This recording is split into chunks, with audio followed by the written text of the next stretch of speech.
Very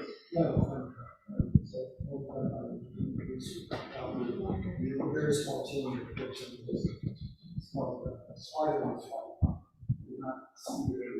Good evening, everyone. Thank you for joining us tonight. This is our Caltech Astronomy Stargazing Lecture. I'm Dr. Cameron Hummels. I will be the Masters of Ceremony tonight. We have a great evening planned for all of you. So we'll have a roughly 30-minute public lecture that I'll introduce in just a few moments, followed by Q&A with you here live audience, as well as right now we're live streaming this to YouTube. And so there may be an online audience that's going to watch this and hi everyone, and ask questions as well.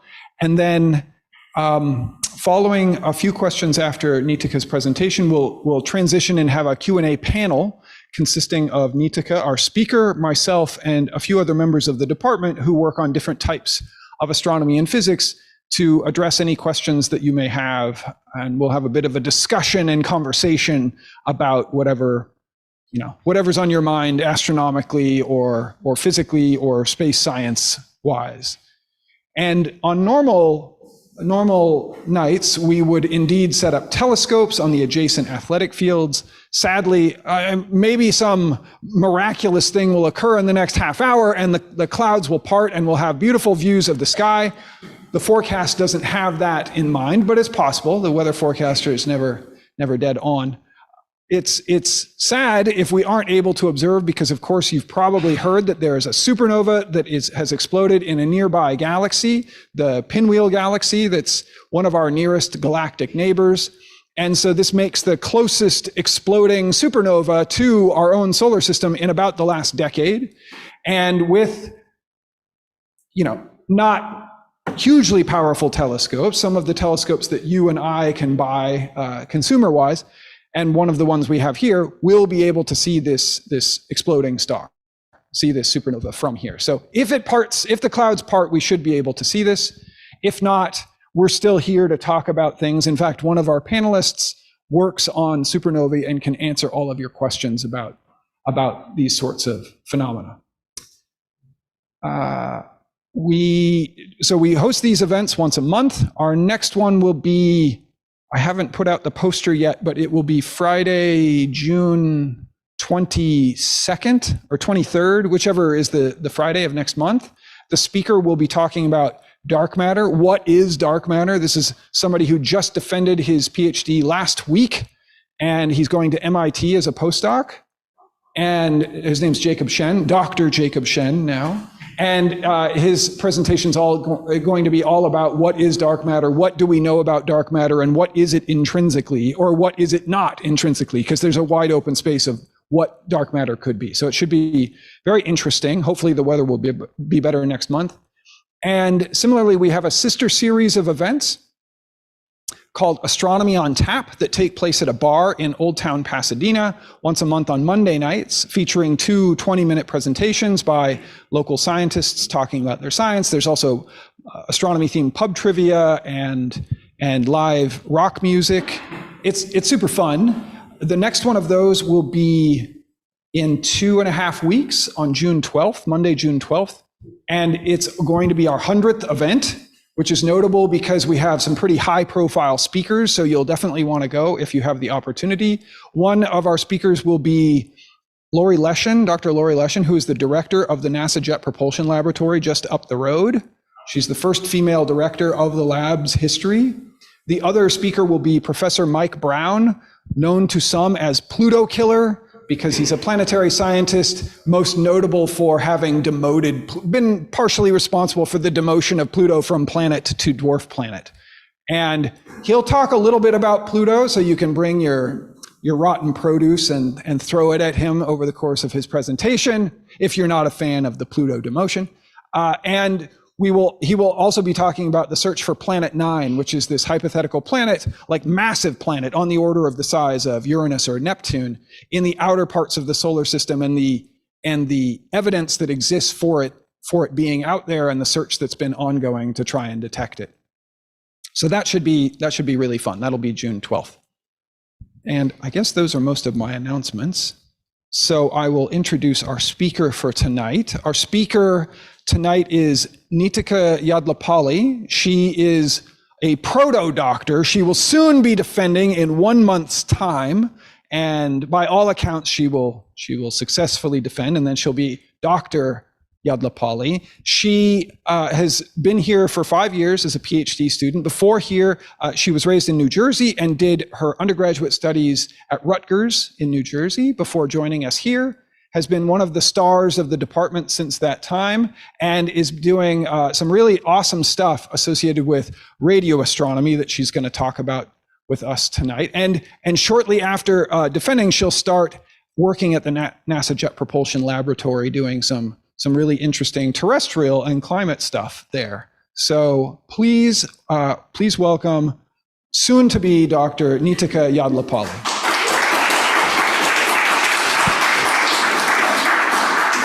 Well, thank you, Cameron, for that lovely introduction. Soon to be doctor still sounds good. Great. So yeah, my name is Nitika. I use she, her pronouns, and I'm a 5th year here at Caltech. And I want to talk to you about what I've been working on for my PhD for the last 5 years. And the title of my talk is Seeing the Invisible Astronomical Radio Waves. So I just want to start off with, what is it that we can... What's wrong? I think this isn't working. No. Oh no, I'm sorry. Oh no, it's okay. Sometimes it's just Well, that's okay. I can just... yeah, I just did the old click. Maybe it's... Oh, well, Now it's working. Mysterious. Okay, as I was saying, I want to start off by talking about what is it that we can see in our world versus what is it that we cannot. So us as humans, with our eyes, we can only see things that are visible to us, obviously, but in the world, there is a whole deluge of different types of light that we cannot see. So the light we can see is called visible light. It comes in the colors of the rainbow that we are familiar with, the red to violet, and visible light comprises everything that you can see with your eyes. So when you look up at the night sky, you look at stars, like this is all visible light. Or in astronomy, we call this optical astronomy. And so this might be the type of stuff you think of like Hubble Space Telescope. If you have any sort of amateur telescope that you have at home, like this would be an optical telescope. But what about every other type of light on the spectrum? How does that manifest in our world? So I'm just going to give you some examples of all the things that maybe you can see. So ultraviolet light, for example, is the stuff that even though we can't see, we want to avoid at all costs. So that's why when we go to the beach, we slather ourselves in sunscreen so that the deadly rays of the sun do not give us a sunburn. So these are ultraviolet rays. X-rays you might be familiar with. If you break your bones, you might go to the doctor's office, and if the doctor gives you an X-ray, they're actually using X-rays to take an image of your body, because while optical light cannot pass through us, which is why you can see through ghosts, but you can't see through me. X-rays can pass through our body, so this is what gives us the ability to take these images in medical settings. Gamma rays, you might be familiar with making the Hulk. I hope none of you have turned into the Hulk recently, but these are amongst the highest energy types of rays that exist in our world. And if you think of like radioactive particles or any other sci-fi novel leading up to the end of the world, that's probably where you'll encounter gamma rays. Going on to the other end of the spectrum, light that has longer wavelengths than light that we can see. Infrared light, most commonly you might feel it rather than see it. So nowadays with like LED lights, maybe you won't have this effect, but if you have any of these old incandescent light bulbs in your home, you might notice that when you turn it on, after it's been on for a minute or two, if you touch it, it's really hot. And the heat that you feel is heating from infrared rays that are coming off from these light bulbs. And finally, just objectively, the best kind of light out there in the world is radio waves. And maybe one way that we're familiar with radio waves is through radio communication. So if you listen to the radio on your way to work, if you talk on the phone, if you watch satellite TV, all of this stuff is made possible by radio waves in our world. So this is all stuff just on Earth. So you can imagine if light exists in all these forms, in all these different ways, just on our own planet Earth, what numberless ways could everything in the universe produce light at all of these frequencies? And so for that reason, it's not enough for us to observe the universe only with our eyes. So we have our eyes on the sky in every single one of these wavelengths.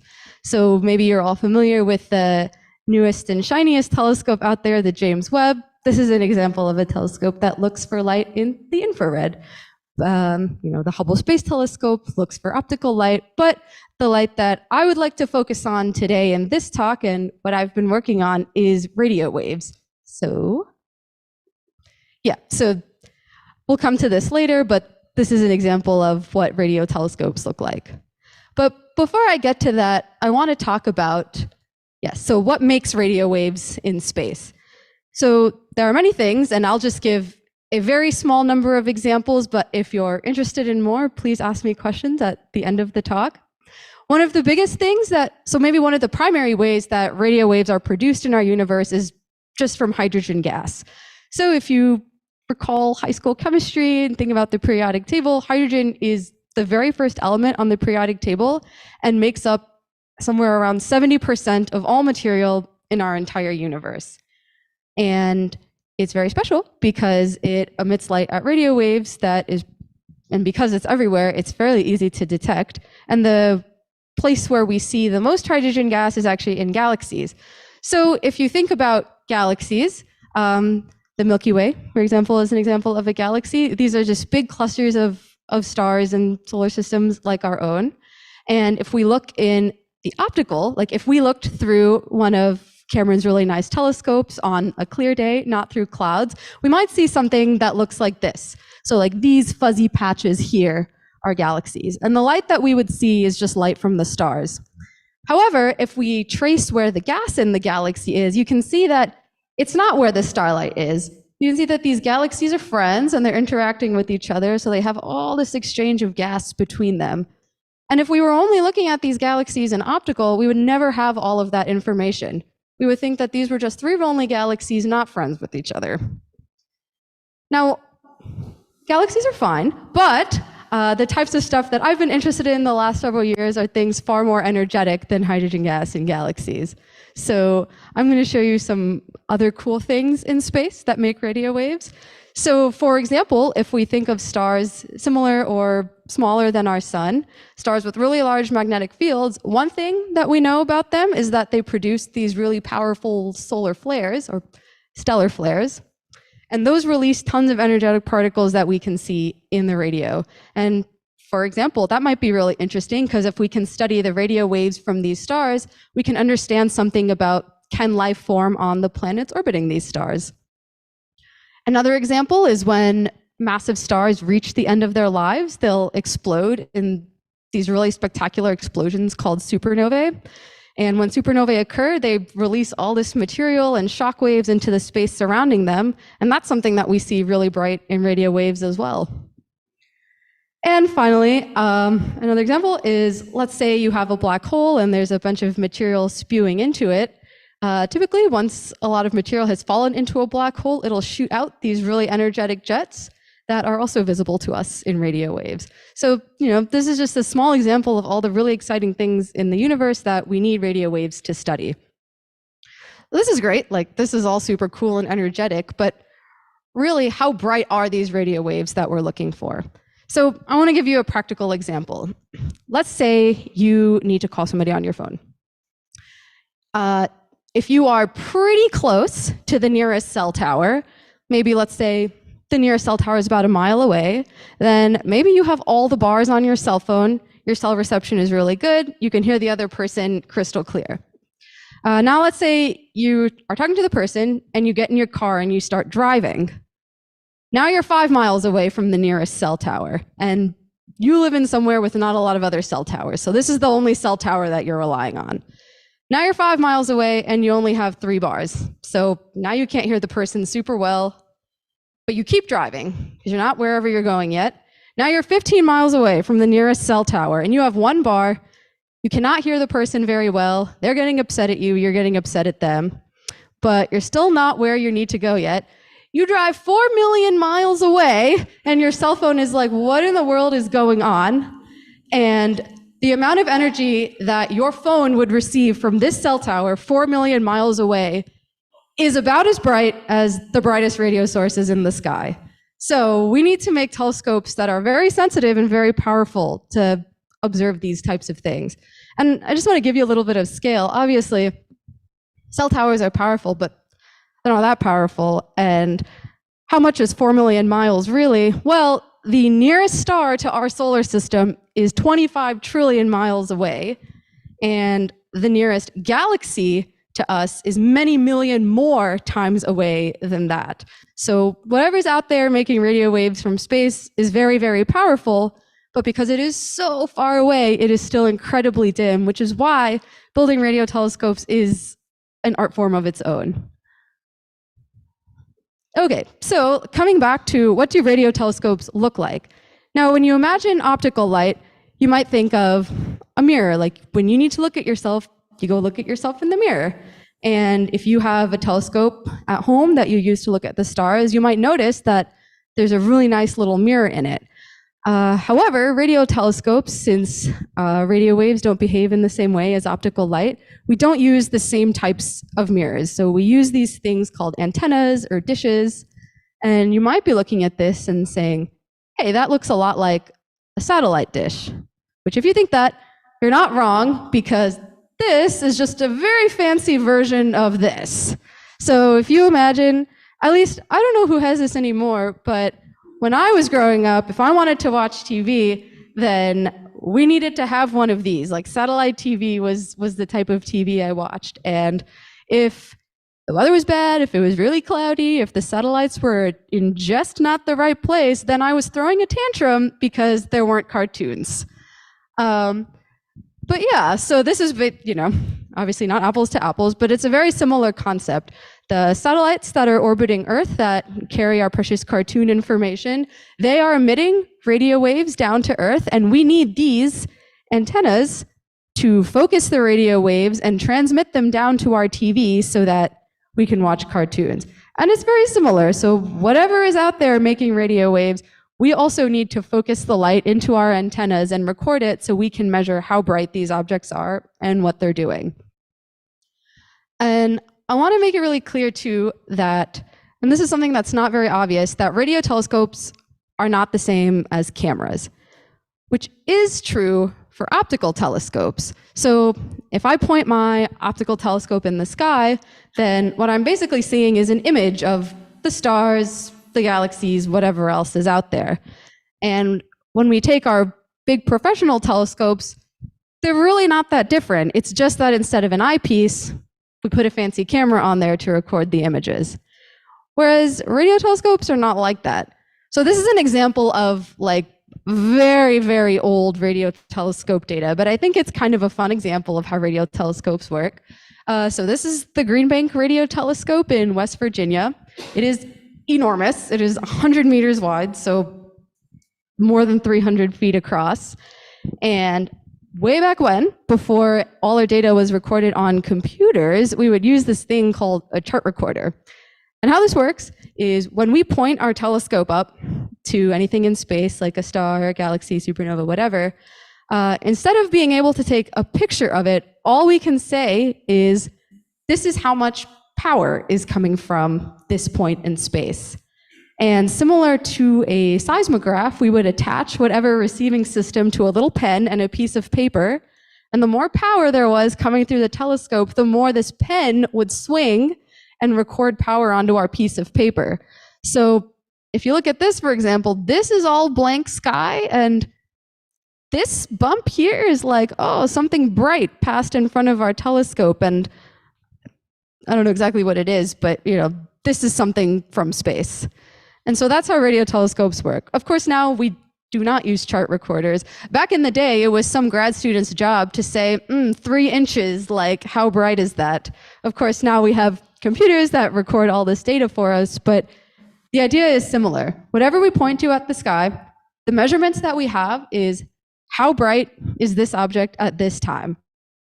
No photographs. Now, you might be saying, oh, but you showed me that cool picture of all the hydrogen gas and galaxies earlier. What's that about? So if you want to have a picture, you need to take your telescope and swing it around the sky to a bunch of different positions to say, that's the brightness here, here, here, here, here, and then make a map out of it. Or if you happen to have many different antennas, then you can combine the information from them and make a map. But it's not as straightforward as having just one mirror and one camera. Cool. So to kind of finish off the end of the talk, I want to talk about how is it that we build radio telescopes. And I want to start by saying that this is not an exhaustive list of all the steps you need to successfully build a radio telescope, but I think this does cover the basics. So the first thing is you have to find a location that is very far away from everybody. So like I said before, a cell tower 4 million miles away is about as bright as the things in the sky we're looking for. So if you take a cell tower and place it 2 miles away from our telescope, then obviously we can't see whatever is out there in the sky because all I can see is what text message the people in town are sending each other. So we got to find somewhere relatively remote without a ton of interference. So let's see. So the project that I've been working on for my thesis is actually run out of an observatory owned by Caltech called Owens Valley Radio Observatory. So Caltech is down here by LA. And then here is Owens Valley up here, and you can see that all the big cities are pretty far away. So we have Vegas, Fresno, Bakersfield, and you'll notice that in between Owens Valley and all these big cities, we have some mountains and Death Valley National Park. And so it's located here in the valley in between mountains, which is nice because a lot of radio telescopes are located in mountains to block interference from surrounding cities. All right, next up, we want to find somewhere that is dry. So if you imagine you are sitting on the edge of a pool and you're trying to look down to maybe someone dropped a penny into the bottom of the pool. If you are looking down into the pool, it's likely that you can't make out exactly Abe Lincoln's face on the penny. And maybe you can't even see exactly where on the ground the penny is because as the water is moving and as the sunlight is moving through the water, you see all these different patterns on the floor and they're all rippling and the picture of your penny is rippling everywhere. That's basically the same thing that happens to radio telescopes when they are trying to observe through the atmosphere. So like I said earlier, we need to be observing somewhere really remote. However, we unfortunately cannot put our radio telescope in the middle of the ocean or something because there's so much humidity. And when there's a lot of humidity in the air, the water molecules are moving all around. And if there's a lot of wind, then the atmosphere is moving all around and that completely distorts our signal. And so then we don't see anything that we're looking for. Okay, so that's number 2, somewhere far away from everybody and somewhere very dry, which is another reason why we like to take our telescopes and put them in the desert. All right, the next thing is we have to build a radio antenna that is designed as perfectly as possible.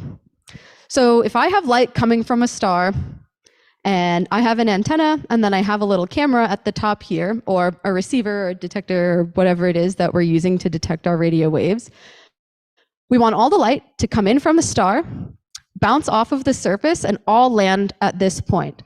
So if we had the most perfect radio antenna ever designed, then all of the light coming from the star would land right here on our detector.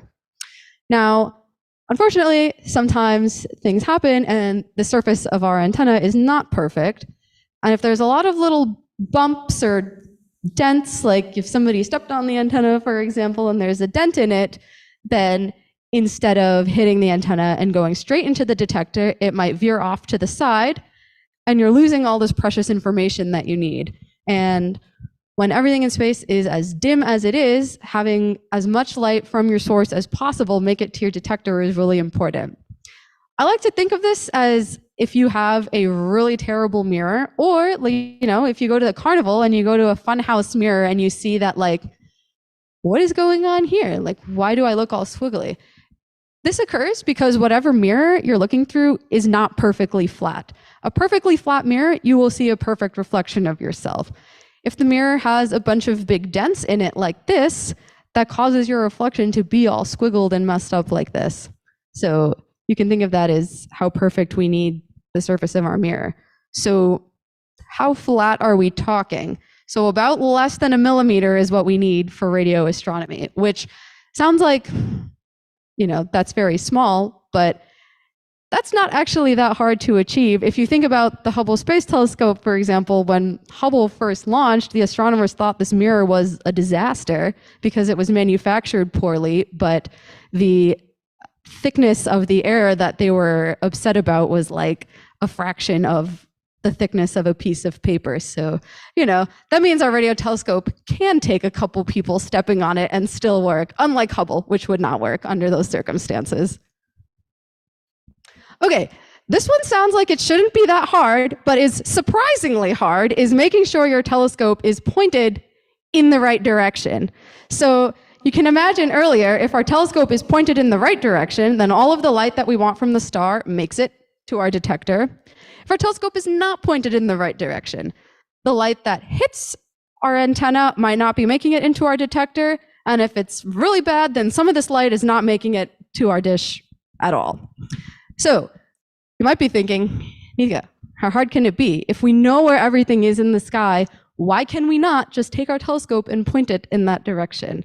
And it's just because of the accuracy that we need. So for the telescope, like the one I'm working on for my thesis, if we are more than like 1/100th of a degree off, then that's it. We're probably not going to see anything from what we're looking for. So, it requires one sad grad student staying up late at night, observing many things, saying, do I see it? Do I not see it?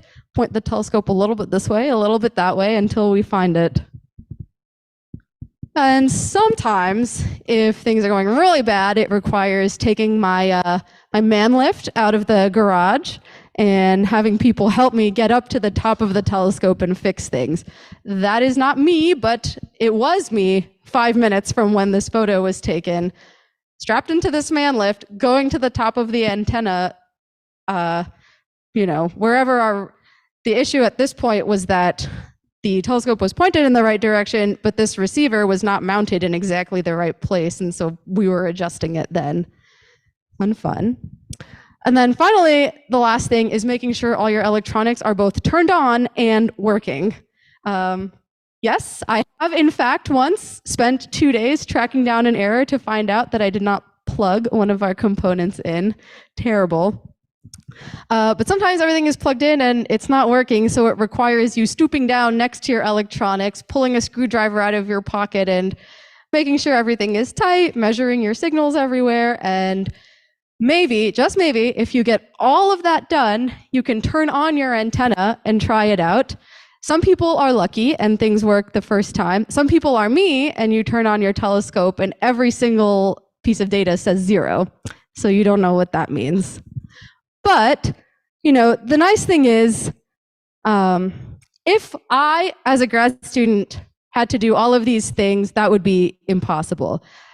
Luckily, somebody did all of these first 3 things for me in the decades prior to my thesis. So a generation of very smart astronomers who came before me did that. So what does that mean? That means for 3 years, I have only done these 2 things.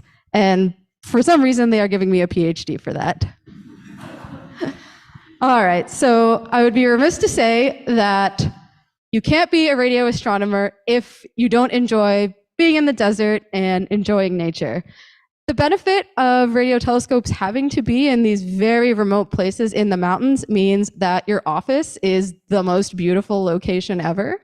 So this is just a couple of photos that I like to share from one of my many adventures going up to the observatory. So this I took just this past year, which was one of the snowiest years the Sierras has ever seen, which was amazing for the mountains, but also meant it snowed a lot. So we had to shut down the telescope for many nights this winter.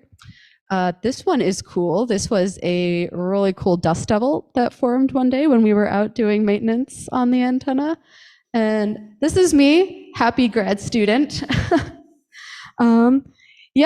So all in all, I would like to say that radio telescopes are not the same as optical telescopes, and unfortunately we can't see radio waves with our eyes, but there's still a lot of universe to be explored with the wavelengths that we cannot see with our eyes. And I think it's really cool that we as humans have somehow found all of this technology to see things that our eyes cannot. And would like to leave you with that and take any questions.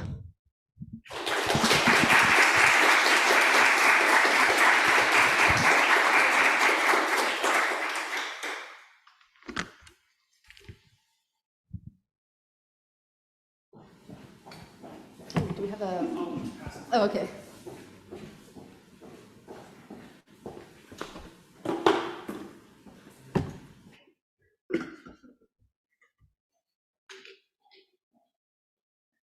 So why isn't it a camera? Oh, sorry, what was that? Why isn't it a camera? Yeah, so I guess with cameras, the fundamental thing is that when we think of light, the energies of light that are stuff we can see with our eyes and higher energy than that, these are types of light that can be detected with sensors that we use in cameras. Radio waves, however, are not able to be detected with traditional cameras like CCD sensors in our cameras or in a telescope or whatever. And so I like to think of radio telescopes basically as glorified power meters, because we can't take pictures of anything in the sky. We can only say, like, this is how much power is coming in from this direction. So I guess if you think about like a basic circuit kit, if you hook a light bulb up to a battery and you hook up a power meter next to it, you can say like, oh, I have this many amps of, or I guess this is a multimeter. You can say I have this many amps of current going through my circuit. I have this many volts going across my light bulb. And I think of radio telescopes as working kind of the same way. We can basically say, here is a signal coming from the sky. We are focusing it onto our receiver, and we have detected this many volts in our receiver. And from that, we have to backtrack, like, how much power do we think these sources in the sky produced? Does that answer your question? But you did show us an image of the two friendly galaxies. Yeah, that's right here. And that looked a lot like a picture. How did you make a picture? Yeah, so with a typical radio telescope, if you point it at one place in the sky, you can say like, so maybe a typical radio telescope can see like this square right here, right? But if I want to see the brightness over here, I'll just have to move my telescope to a bunch of different locations. So whereas maybe, so this was taken by a telescope in Arizona called Kitt Peak. It's likely that this was one frame. We were able to point our telescope mirror at this one frame and take a photo, but unfortunately with the limitations of how radio detectors are designed, if we pointed our telescope at one place, we wouldn't get this entire field of view. Maybe we would only get brightness in this one spot. So we would have to tile our telescope to a bunch of different locations to produce an image like this. Or alternatively, there are ways, let's say if you visit the Very Large Array in New Mexico, for example, they don't have just one antenna, they have 27 that they use to measure the sky synchronously. And so then if you're able to combine information from many antennas at once, then you'll be able to make maps and photos like this.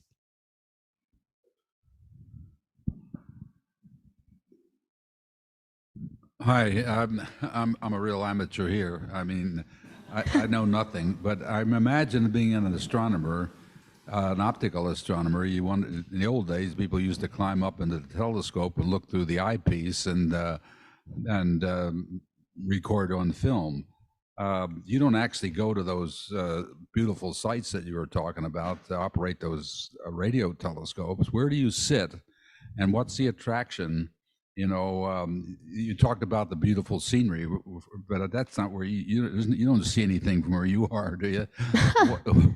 What's it like to be a radio astronomer? I mean, Yeah, so a day in the life of a radio astronomer. Yeah, so I mean, if I scroll all the way to the end of this presentation, So I work specifically on making telescopes work.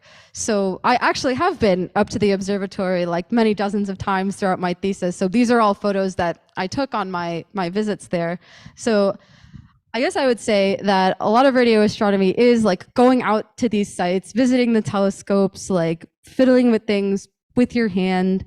But then I would be lying if I said that a large fraction of my job isn't also just sitting at my computer and writing code to analyze the data that I've gotten. But I think it's a bit of both. And I think that radio astronomy can feel a lot more like an engineering job some days than an astronomer's job. That picture of your, Sorry, I messed up here. of the observatory That's okay. showed several different kinds of antennas. Can you tell us what each of those types are for? That's okay. Yeah, so that's a great question. Okay, so these back here are the telescopes that I've been working on for my thesis. Those are these two little ones. So these are, but don't be fooled, they're not actually that small. Like, I'm standing pretty far away from them. So these are both 10 meters in diameter, so like 30 and a couple feet. This one is the biggest telescope we have at the observatory. For some reason, I learned recently that the locals call it the Big Ear. And this one is the biggest telescope on site. This one is 40 meters across, so 130 or so feet. And they all have, so they all operate at different frequencies. So for example, like your cell phones, depending on where you are and which cell tower you're using, might use communications at different frequencies. If you're on 4G, 5G, then you're using different frequencies of communication. It's kind of similar with radio astronomy. So objects in the sky are also producing radio waves at many different frequencies, and we need to build different types of telescopes that are sensitive to those. So let's see, we have a couple others. I think these two are separate ones, and all these little ones are part of this really cool like 110 telescope array. But one thing that's cool is all these projects are operated by people here at Caltech. So lots of cool science happening here. So you talked about needing to put these telescopes where it's dry. Yeah. And obviously you've got these ones in the Owens Valley, and there's ones like in the Atacama Desert, right? Yeah, that's right. But, and correct me if I'm wrong, and I very well maybe, I thought that radio waves were better able to penetrate because they're so long. They're able to penetrate like dust in, the interstellar medium, and also like even clouds. So if that's not true, like if cloud cover is problematic for a radio telescope, what do we do like with the Deep Space Network, where you're getting these very faint signals coming from the amateurs project like Voyager that are coming in, and if there were cloud cover, we would just miss those signals. I know they're like in different parts of the globe, but wouldn't that cause a problem if they weren't able to penetrate? So like, what am I missing that? No, I think you're absolutely right. And I don't know exactly how the Deep Space Network functions, and I would guess that that's one of the reasons that they have telescopes in different locations in the world. But I am also guessing that Deep Space Network is able to plan for when they downlink data. So, if there's a storm happening at one of the sites, then perhaps you just wait to downlink your data the next day. I'm not sure, actually. Well, when you say downlink data, isn't it like, so again, like take Voyager, it's very, very far away. That data is coming in when it's coming in, isn't it? It's you either get it when it's there or you don't. Yeah, that's a good question. I'm not sure what the Deep Space Network does, actually. Well, like if we had a radio telescope here tonight, would we be able to see anything through these clouds? It depends. I think the lowest frequency radio waves, I think, do better at penetrating through the clouds. But the main problem is that if the radio waves are like scattered off the clouds, it's not that they can't penetrate. It's not that the radio waves can't penetrate through, but when they interact with the water in the clouds, they get scattered into different places. And so even if we are pointed directly at where we think the star is, it might be possible that the star is just like refracted through different parts of the atmosphere and is landing at a place that isn't our telescope. Yeah.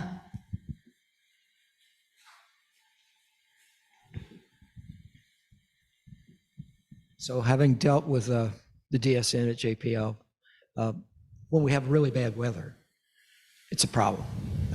But it's when you really have bad weather at a place.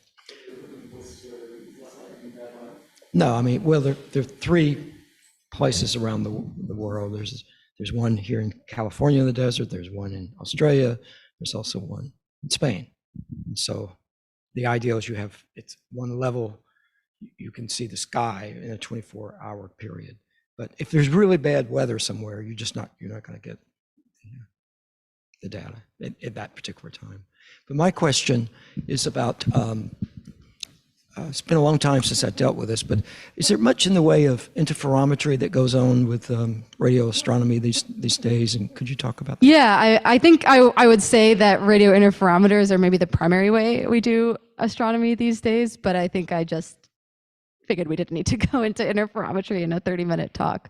But yeah, I mean, I guess you can see that. Oop, I lost my clicker. Me neither. Oh, here it is. Yeah, I guess you can see that for my thesis, these are both the antennas that are part of one telescope for my thesis, and they are an interferometer, which means that, so interferometry is basically just taking multiple radio telescopes and combining the information from them to get better measurements / images of radio waves in the sky.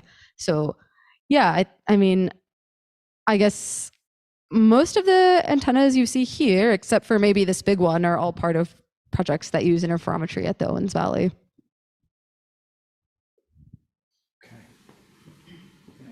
Yes. Please thank our speaker, Nitika Yadlapalli. All right, so I just checked, and sadly, the clouds did not miraculously part as I had hoped, so we potentially won't be able to see the supernova that maybe many of you came to see. I'll keep monitoring it over the next hour in case things change, but what we'll do now is transition to our Q&A panel. You're welcome to stick around, but if you have, you gotta go catch dinner before the restaurants close or whatever, you're welcome to do that. But our panel will take questions from you. There's been a number of online questions on YouTube where people have asked things, and we'll continue to take questions between Nitika, myself, and the other members of our Q&A panel of different scientists in the department who each work on different topics. Some radio astronomers, someone who works on supernovae related to the supernova that just went off. So yeah, so let's give one more round of applause for our speaker, and we'll get started in just a moment.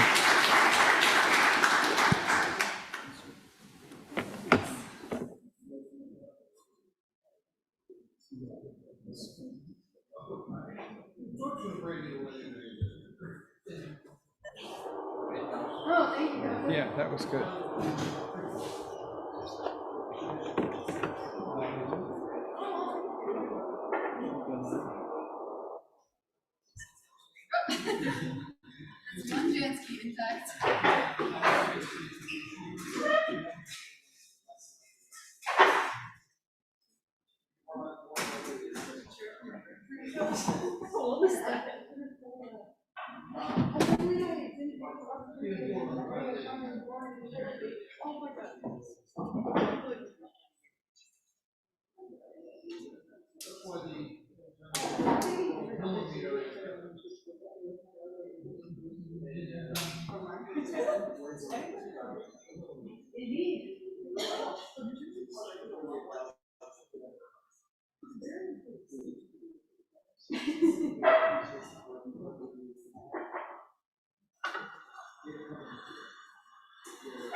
Okay.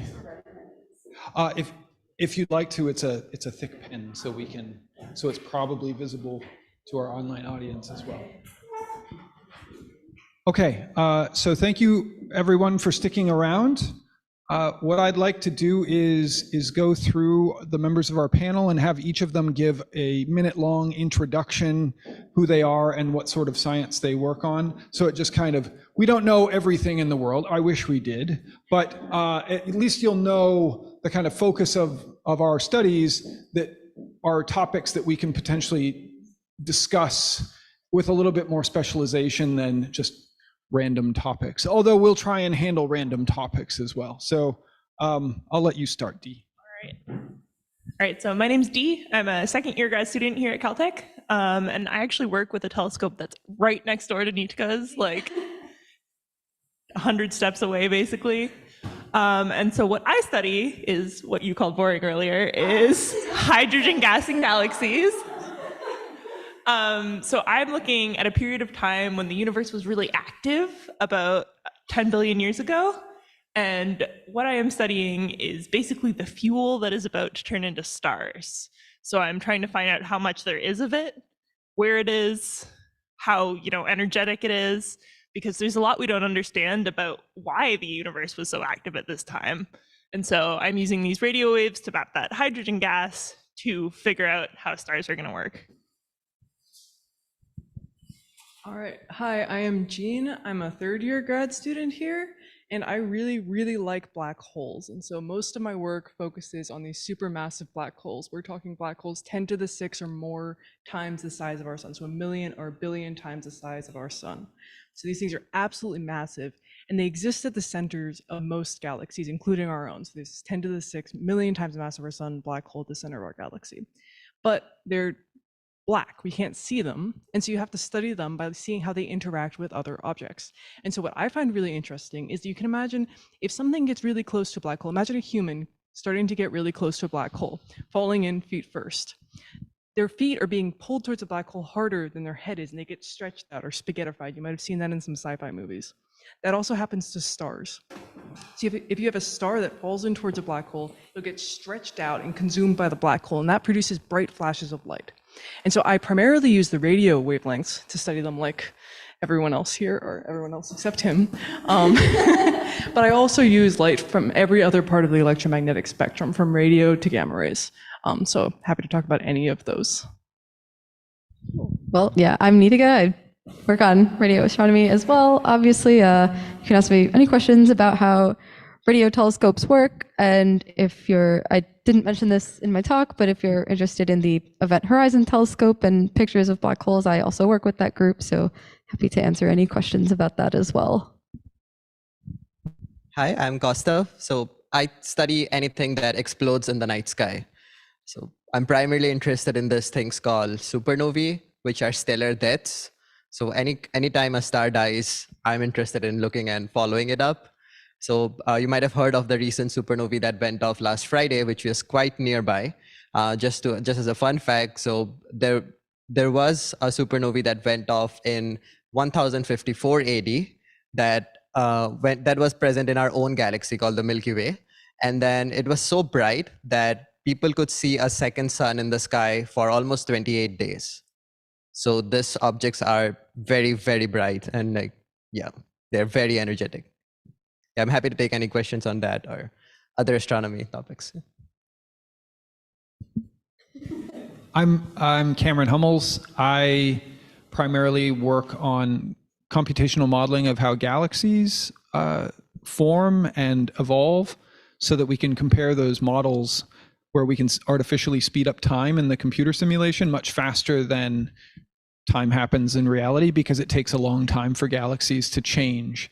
When we think about the Earth orbiting around the sun, it takes a full year to make that orbit. But for our entire solar system or any of the other stars in the disk of our own Milky Way, our own galaxy, it takes on the order of 250 million years to make one such orbit.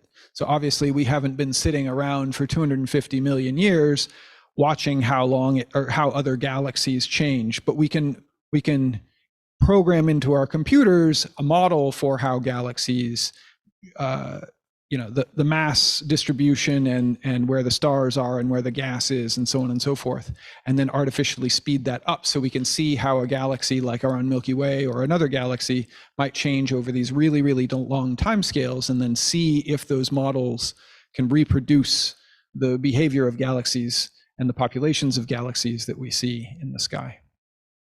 So, okay, so there are a number of questions that our online audience has asked, so I can get to those, but if there are questions here, yeah.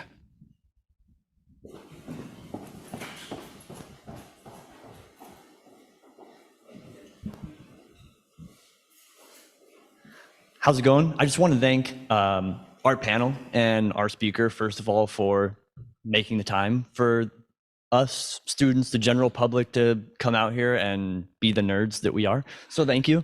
My question is for Jean. So I feel like I've looked at an unfathomable amount of images of all kinds of celestial body and activity, and like, we're so lucky to have that. Speaking of black holes, we've seen not photos, but imagery of black holes interacting with like individual stars, or dual star systems. We've seen simulations of that. That's kind of a familiar image to us all. And then parallel to that, we're all familiar with the idea of basically every galaxy having a black hole at its center, kind of responsible for pulling all that mass together, right?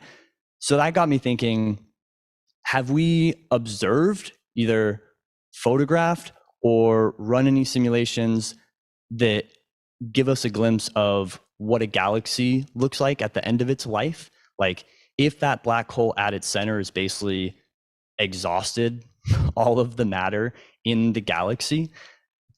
I mean, yeah, I just can't think of like any imagery that I've seen or anything on that topic. Yeah.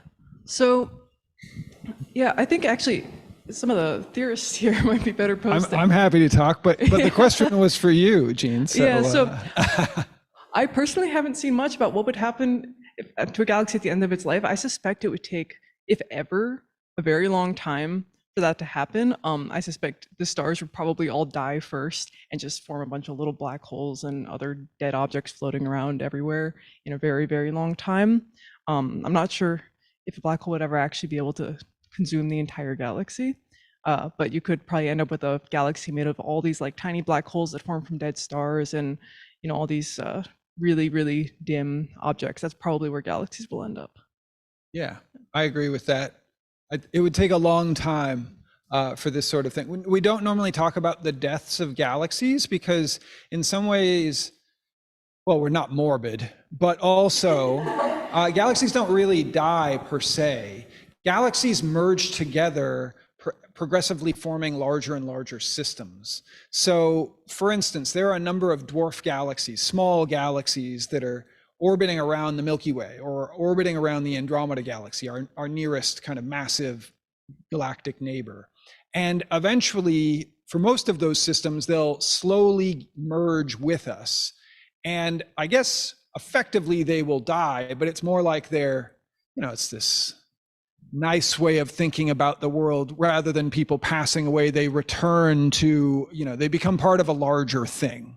And it's the same sort of thing with galaxies. I guess there could be a rare opportunity where there was a cataclysmic event that dispersed a galaxy, but usually it's this hierarchical growth model that we think about. But when galaxies merge, like for instance, the Milky Way is going to merge with the Andromeda galaxy. They are traveling towards each other. They are gravitationally bound to each other. So eventually, and you can watch models of this online. There's some really nice simulations and visualizations of what that will look like, both from here on the surface of the Earth. Don't freak out, people. This is like 8 billion years in the future. So don't freak out. But we can see what this will look like in the future. And even though both of those galactic systems possess a black hole at the center of those galaxies, eventually those black holes will merge together and form a larger black hole. But during that merger process, you're essentially ejecting a lot of the gas and the stars that are present in those galaxies. And so it's not really the death of a galaxy, but it's the aging of a galaxy. What our two star-forming disky galaxies that are blue and bright will turn into is this, what's known as an elliptical galaxy, which is kind of, it's called elliptical because it looks like an ellipse on the sky. It doesn't have the nice spiral structure to it anymore. And it tends to be devoid of recent star formation. So the stars look kind of reddish because they're kind of older stellar populations tend to be red. But the supermassive black holes in the center will kind of accrete matter and in doing so cause these large explosions of material that are traveling out and kind of blow out a lot of the gas that would form stars. So I don't know, I'm always so long-winded with this, so I'll stop there. But we don't normally think of galaxies as dying per se. And although, yeah, you gave a perfectly good description of like many, many, many times the age of the current universe in the future, you might not have any stars anymore. You might just have a bunch of black holes all orbiting around a supermassive black hole in the center. So, yeah. Does anyone want to? I'm sorry, I talk too much. I always talk too much. Yeah, it's like the analogy the question that you asked about a supermassive black hole continuously eating material. It's kind of like us. We feel hungry and then start eating, but then at a certain point, after a while, we'll throw up. So it's similar to what happened. Not always. I know. Yep. Sorry, I'm the one with the poorest appetite. Yeah. Yeah, it's similar for our black holes. So once they have a lot of stars around them, they'll start to gobble them up. But once they've had too much, they'll also start throwing away stars in a way that disrupts the presence of stars around them. So you cannot just go on eating stuff. But yeah, eventually, I think just based on orbital decay and stuff, everything should merge onto a supermassive black hole. But that's way more than the age of the universe. Yeah. That was a good question,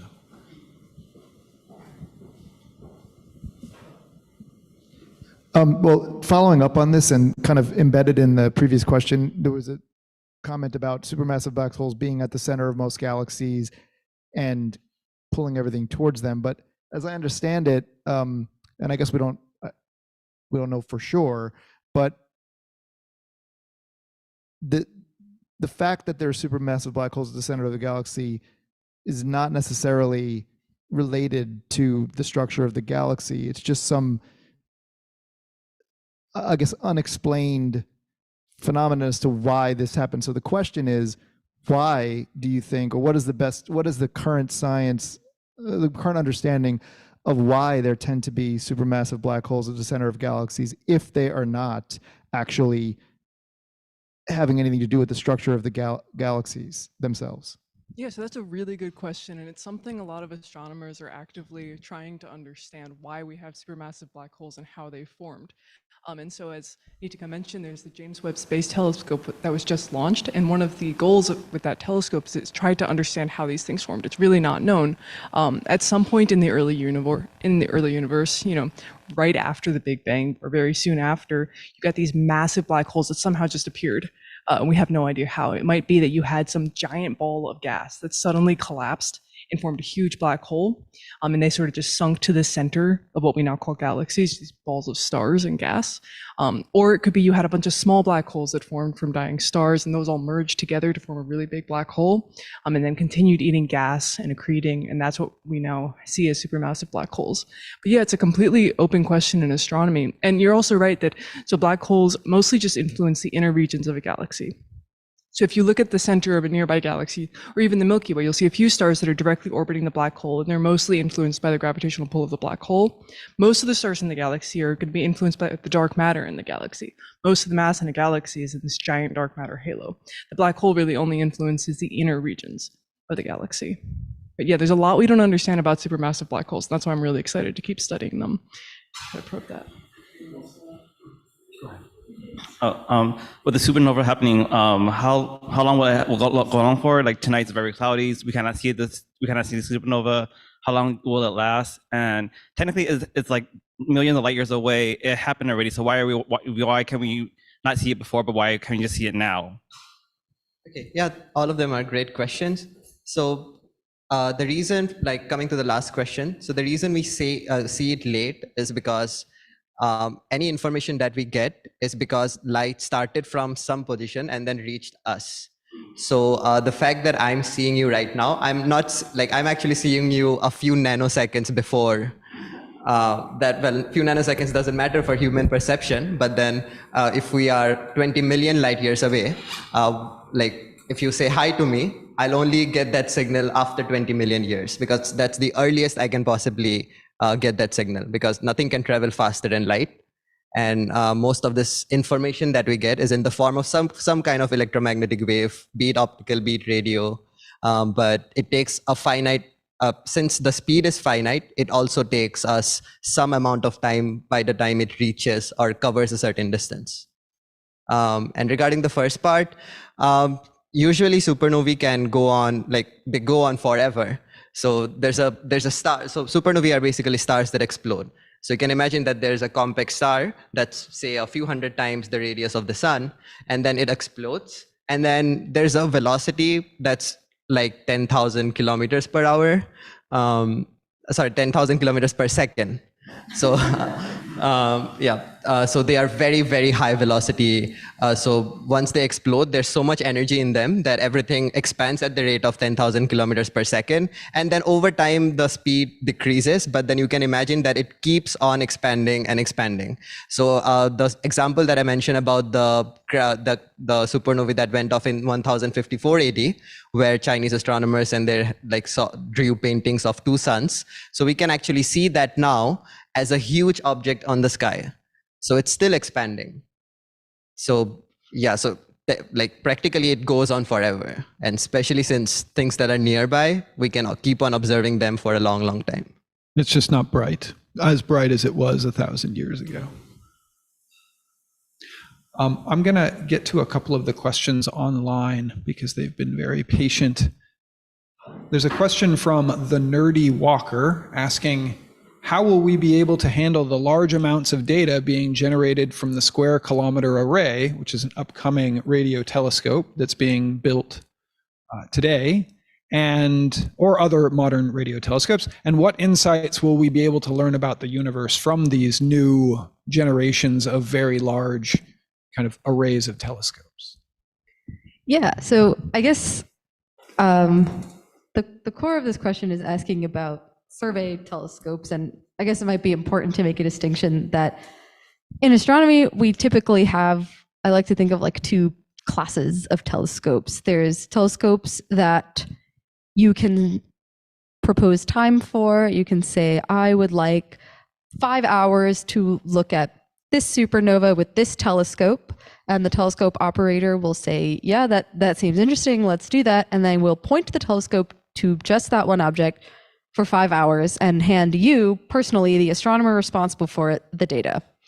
Now, there are other types of telescopes called survey telescopes, and these don't give data to like any one individual astronomer. They don't take requests from the astronomy community. Their goal is to just image large portions of the sky as frequently as they can. So an example of this is a telescope run by Caltech called the Zwicky Transient Facility, which Kosov knows a lot about. The goal of this telescope is to observe the whole sky every 3 days. Is that right? Yeah, so the entire sky every 3 days, approximately. So the purpose of that would be if something new and interesting happens, that since we are observing large areas of the sky, we'll be able to catch it. So ZTF was the telescope that I think discovered the supernova in the nearby galaxy. And the reason they were able to do it is because they were able to look at large portions of the sky all the time. So this type of telescope, like survey telescope, exists in optical, but obviously also in radio. So the Square Kilometer Array is one of these radio telescopes that's looking at large areas of the sky all at once. And you can imagine that if you're looking at large areas of the sky and you're very sensitive and you can see a lot of objects, then that means you're sensitive to thousands or hundreds of thousands or maybe even millions of objects every single night. So obviously that is a big challenge that astronomers are facing, and I like to think still grappling with. I think the question of, first, there's the big question of how do I identify if something is important or if I can throw this data away is not a trivial question that astronomers care about answering, because obviously there's finite amounts of hard drive space and we can't store every single thing that we observe on our hard drive. We need to be able to say, this is important and this is not. And I think, in the age of AI and machine learning, like astronomers have come up with all these algorithms and stuff to be able to determine what's important and what we can throw out and how we can take a big data rate, but then actually reduce it to something more usable.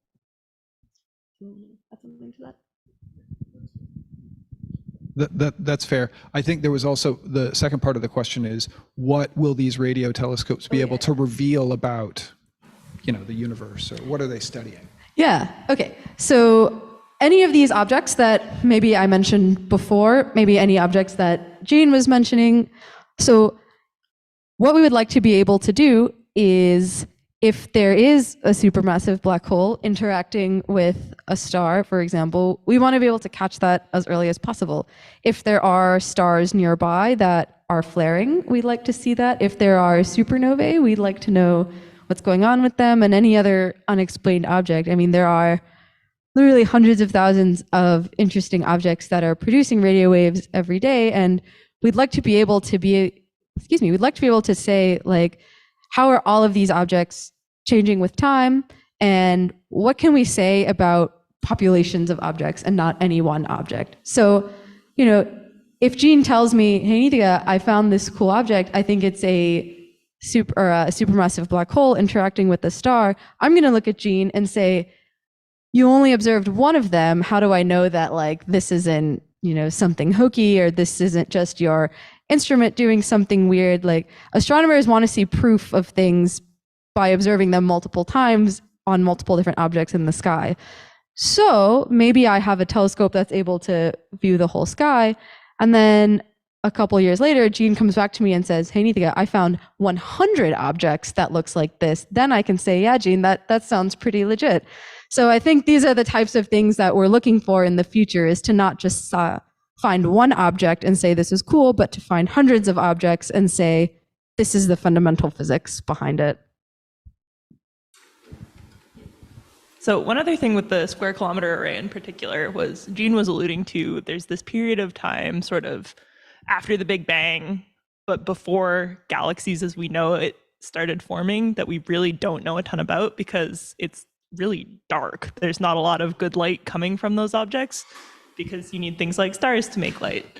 And so the square kilometer array in particular is going to be trying to map the hydrogen that's going on at those, like, really early periods of time in the universe, sort of even before things that James Webb can see would be existing.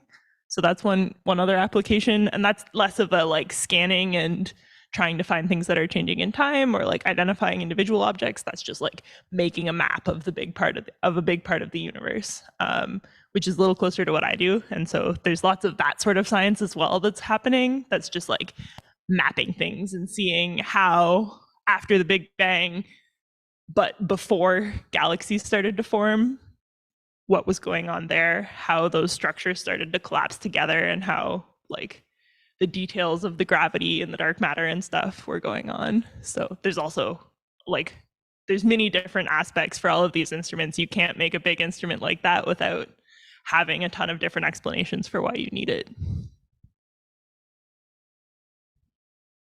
Any questions from the in-person audience? I've got a whole dozen or so of questions from the online. Okay, I'll take one from the in-person, then I'll switch back to the online audience.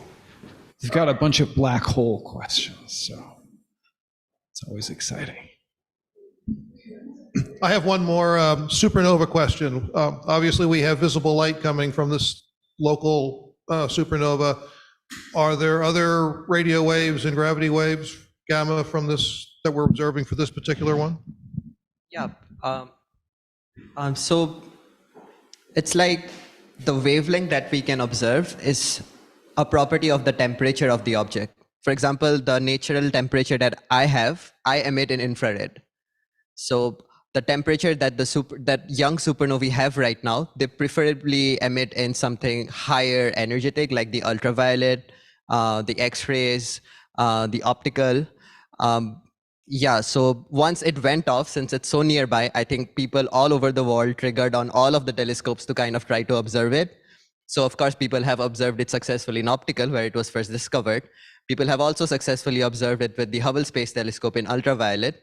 People have also got some detections with New Star, which is an X-ray telescope run by Caltech.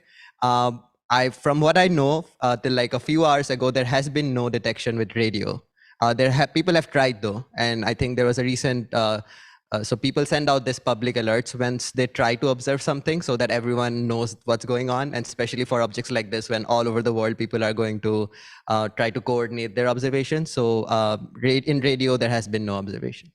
We tried to, but it's been cloudy all week. Well, they were not really, yeah, sure. Yeah. They have tried under ideal conditions and have found that there's no radio flux up to the sensitivity of the telescopes. Yeah. So there was a kind of related question, and that is in terms of, because we were talking a bit before about black holes and such, and the question was, for black holes, what do we see when we look at black holes with radio telescopes? What do we see? Do we see fluctuating signals depending on, as they're absorbing matter?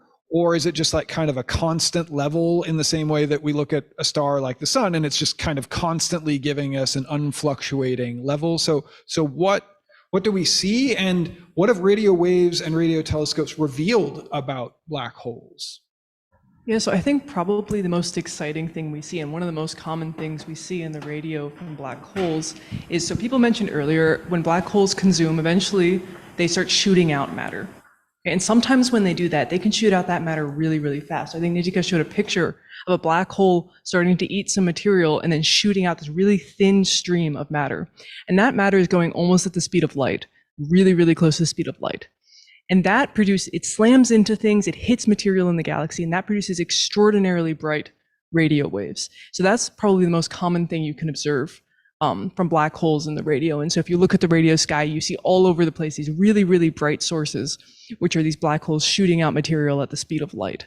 And they tell us a lot about black holes and how they consume matter, how they launch these really, really fast, energetic streams of material. And so that's probably the most common way that we see black holes. These energetic streams of material, in the grand scheme of like the lifetime of the universe, they're not turned on for that long for every black hole.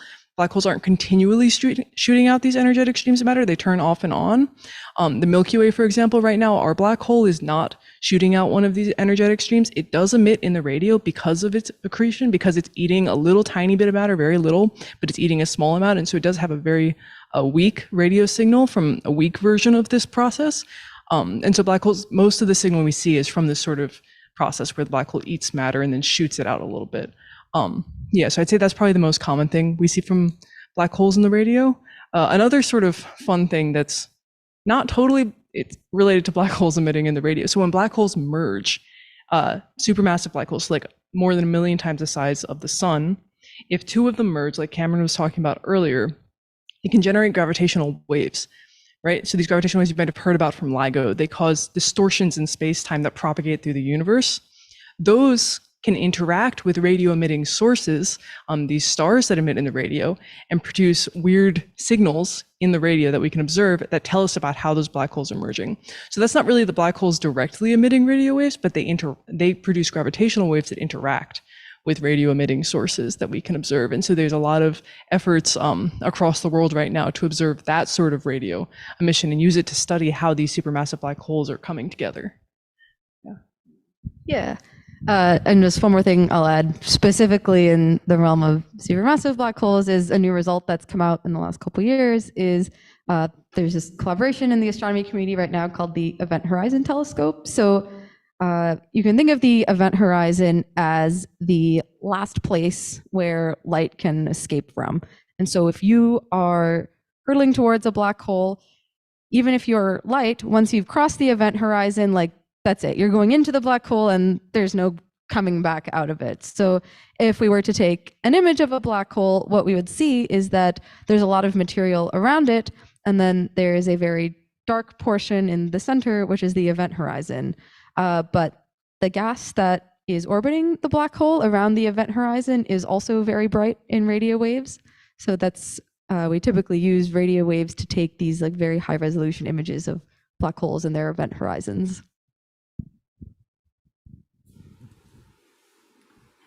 Questions? Yeah.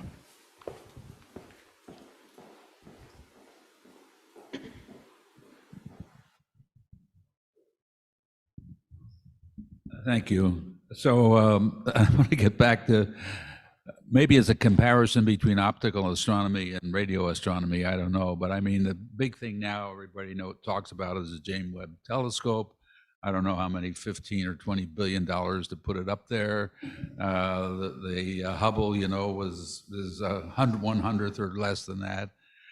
Is there any scale of that relates to radio astronomy? What is the next big facility or radio telescope, and how big should it be to make any significant difference from what we have now? And how much will it cost, and where will the interest from the public come to fund something like that? Yeah, this is actually something that I've been chatting with some people about recently, and I find that there is a lot of interest in the public for space telescopes. Obviously this makes sense. Space telescopes cost way, way more because when you're engineering a space telescope, your primary cost is not the telescope itself.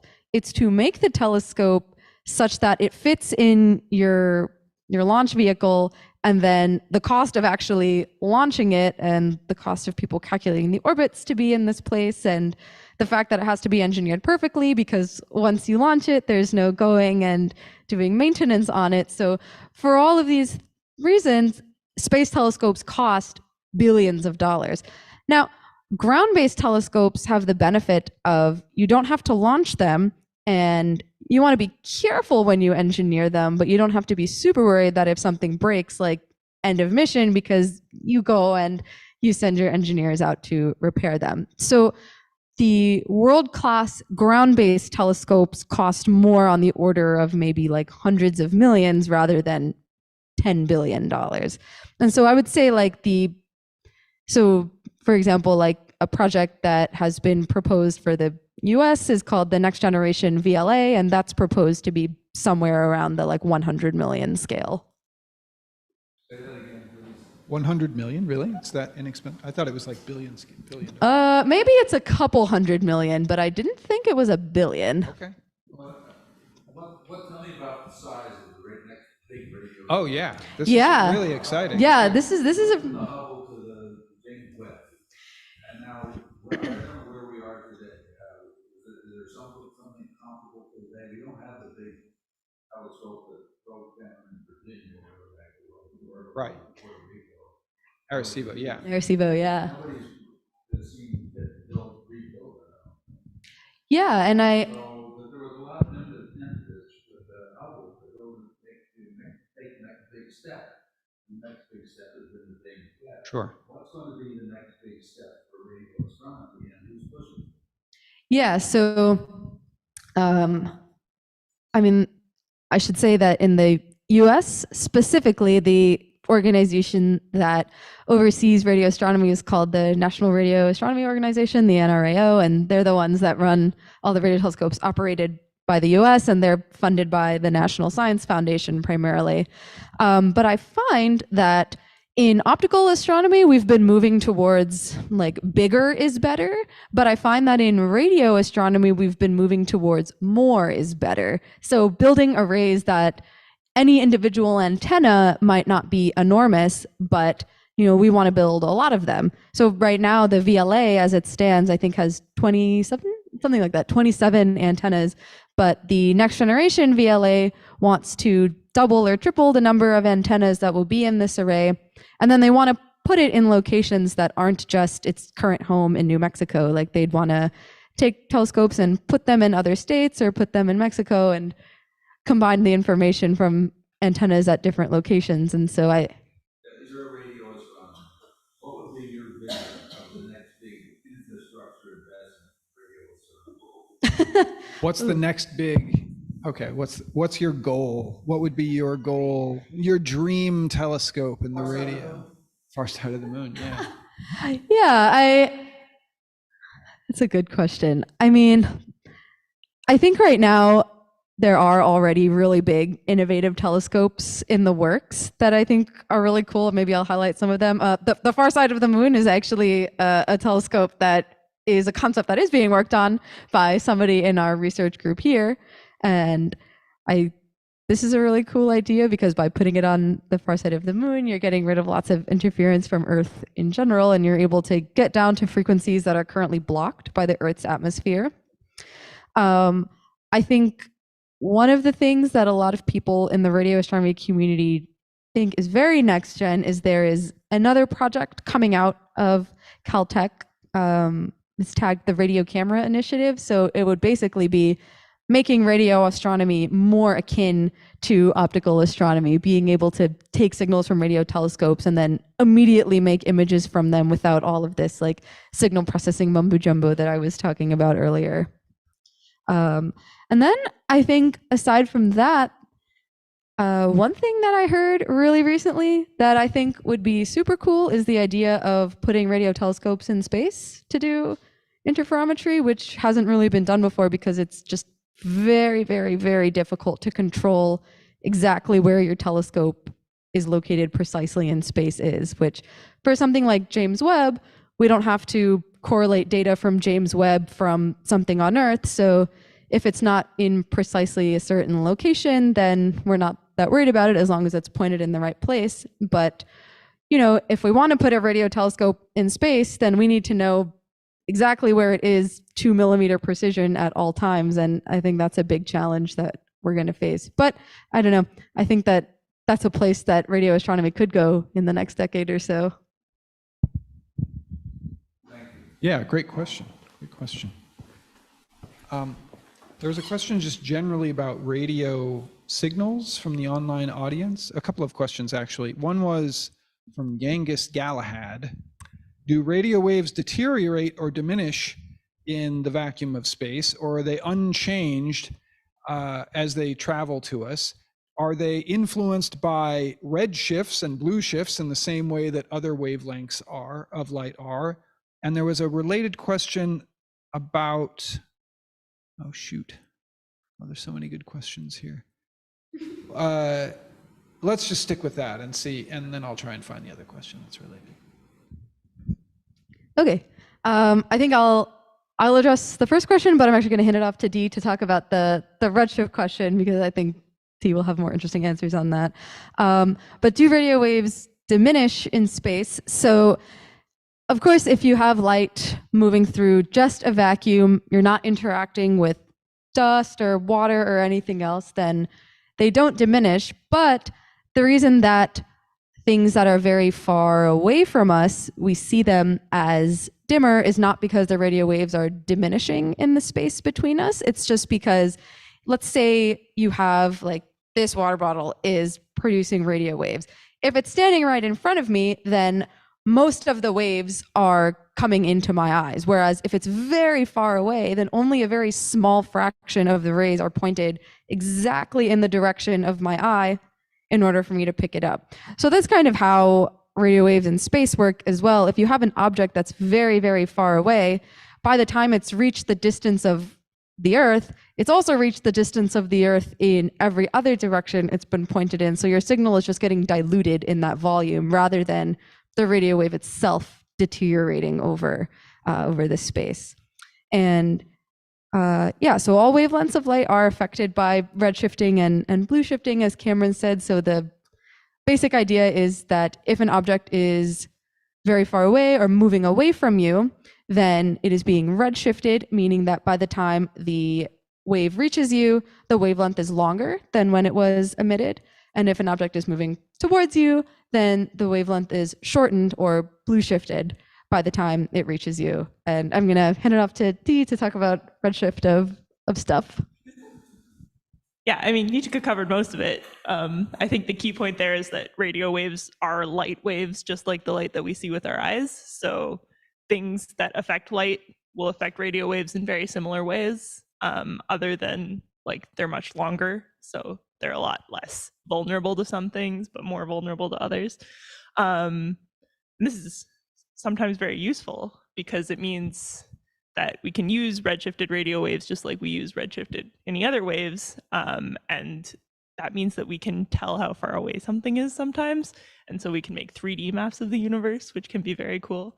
But yeah, they are redshifted just as much as any other light. And that is a good thing or a bad thing, depending on how you look at it.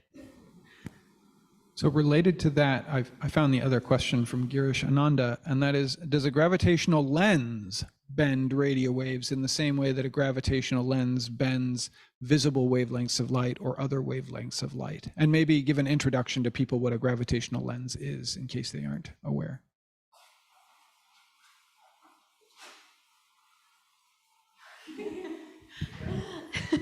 So the idea of gravitational lensing is basically in the presence of a really large gravitational field, you can actually bend the path of light. So what this means is, let me think. Let's see. So if you have a supermassive black hole, for example, and you put a star behind the supermassive black hole, you might think that if I'm standing behind Jean, you won't be able to see me because Jean's body is covering me. However, if you do put a star behind a black hole, let's say, because the gravitational field around the black hole is so strong, it's actually able to, I think Cameron's about to draw a diagram for us. Yeah, well, the gravitational field of the supermassive black hole is so strong that it'll actually bend the light from the star around the black hole, and we'll actually be able to see it. I guess how many people have seen the movie Interstellar? So in that movie, when we see Gargantuan, the black hole at the end, one of the things that we see is this really bright ring of light around the black hole.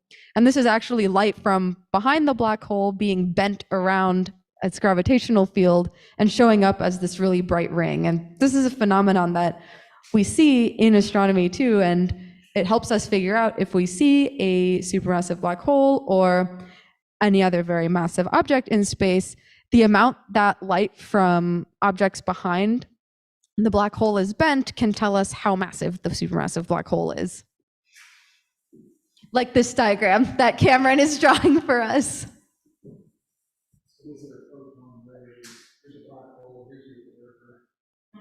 Can people roughly see this? I don't know how well. Yeah. Okay, great. Hopefully the online audience can too. So you've got the black hole in the center, or any massive object, really.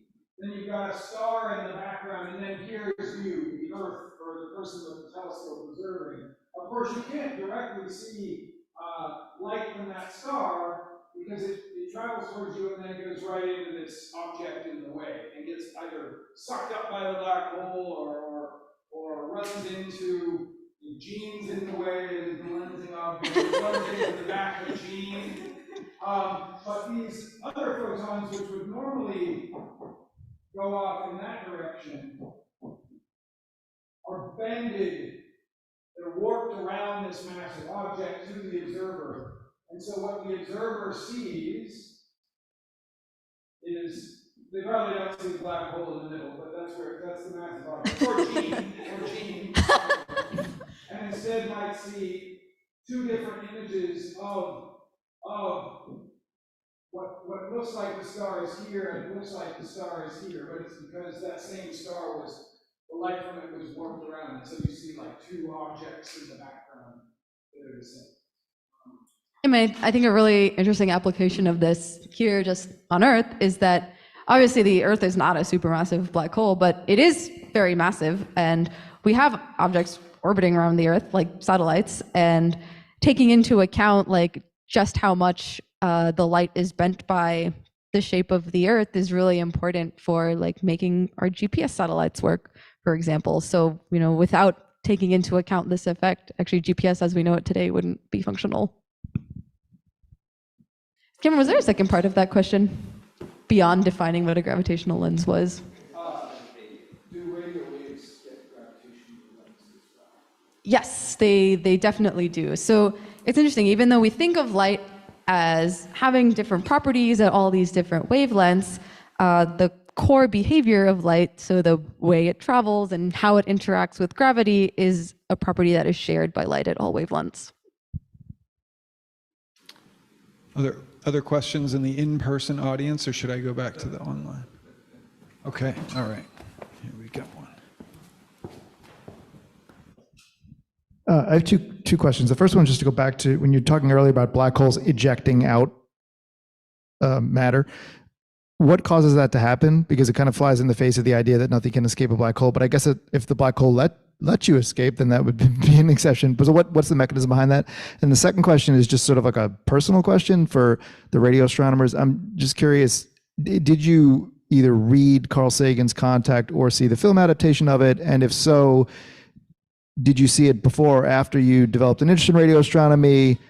And if before, did it have anything to do with your interest in radio astronomy? And yeah.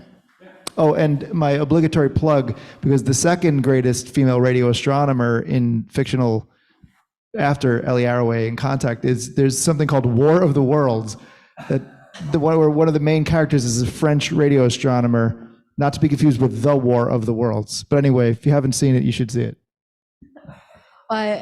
Maybe I'll let somebody talk about black hole just before I talk about Contact, because I have so many opinions about Contact. Yeah, so for the jets, so we slightly simplified things. The black holes aren't consuming matter and then spitting it out. In reality, so you've got a lot of matter. If I could draw, I would try to draw it, but I'm really bad at drawing. You have a lot of matter that's falling into the black hole, and some of it is being consumed, but some of it just sort of sits around the edges. And it's just they're orbiting really, really fast. And it's not understood exactly how it happens, but somehow maybe there's like really strong magnetic fields that build up and they give you a lot of energy that can shoot material out, or maybe some energy from the black hole is extracted. That can possibly happen. There's a lot of different theories about how this might work. You can get some of this material that's sitting near the black hole to be shot up. It's not actually been consumed by the black hole yet, though. But the energy that causes it to be shot up may come from the black hole. It may come from something right outside the black hole. It's an active area of study and something radio astronomy is really important for. So like Nitika was talking about the EHT, the Event Horizon Telescope, and one of the things they do is image the base of these really, really fast, thin jets, they're called, to try to constrain where it's coming from, where it's deriving its energy from. Yeah, so it's an open question and something we're really interested in studying. And for the Contact thing, I have not seen it, I have not read it, and yeah, I came into grad school. It's great. I mean, I came into grad school not knowing what radio astronomy was, so I think I'm an outlier. But I also have very few Contact opinions. There's a poster for it signed by Jodie Foster. Really? In the Owens Valley Radio Observatory. Yeah, so I've seen that, but it had no bearing whatsoever. No. Yeah.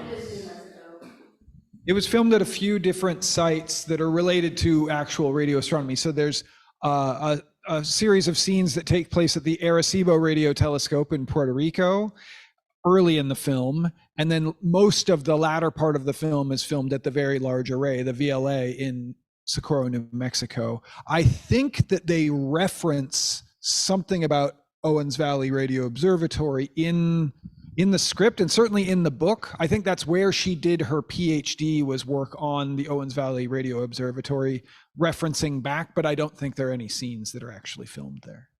That's right. Yeah. Oh, sorry, I didn't mean to scoop you there. No, it's good. It's a great book. I really like the book. I really like the film. I think it's really wonderful. So if you have the opportunity, it may be worth 2 hours of your time. It's a good story. It's a good story. And the acting's pretty solid too. It does feature Jodie Foster and Matthew McConaughey. So there is that.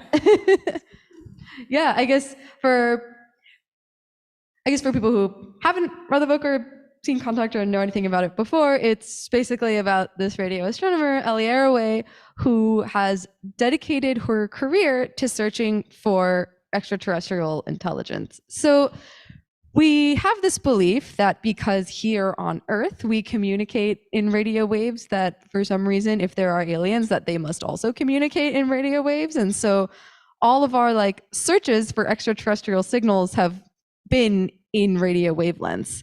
So, and maybe it's just because I'm not in this community. This is just something I've never understood. Like, why do we believe that communication from other worlds must also be in radio. So there is optical SETI. There Oh, is okay. there is the search for things in optical wavelengths of some sort of signal from an intelligent distant civilization. But definitely the bulk of the study and investigation for life in the universe has been through radio waves. I think it's because it's a low energy form of communication that doesn't rely on, Yeah.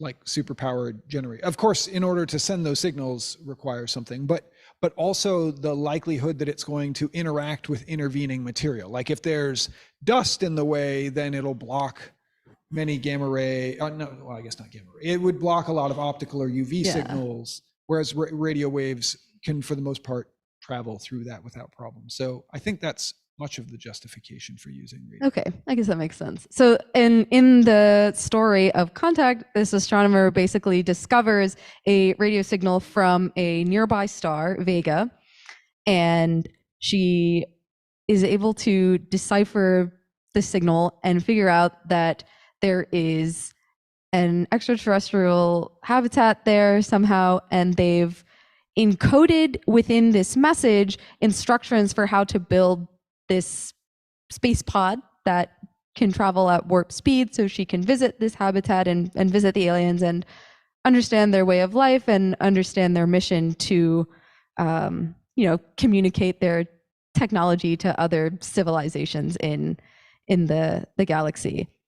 I thought it was really good. Like, I thought the story is really interesting, and one thing I really like about it is that there's a discussion on like science versus philosophy versus religion. And what I really agree about it is that it doesn't take a side. Like, it doesn't say, scientists are right and people who don't believe in science are wrong. I find it very nuanced and very interesting. And, if you have time to read the book, I think the book just has more time to go into all this interesting stuff compared to the movie.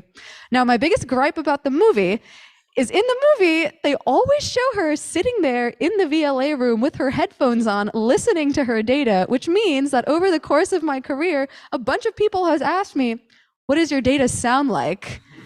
So I have to tell them it doesn't sound like anything, and then they look astronomers don't do disappointed. that, actually. It's true, they don't.